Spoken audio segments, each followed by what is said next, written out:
पहना था गले में और उसी का हमने एक ड्रेस बनाया क्योंकि ये हमारा ट्रेडिशन है। ये ऋषा त्रिपुरा का ट्रेडिशन है और हम इसको कैरी फॉरवर्ड करना चाहते हैं।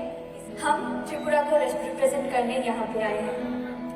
अगला जो गाना है वो आप सबको पता है, लेकिन उसके पहले हम शुरुआत में कुछ ऐसा सुनाना चाहते हैं आप सबको जो फिर से हमारा ट्रेडिशन है। एक ट्राइबल सॉन्ग, उसके बाद एक गणेश वंदना।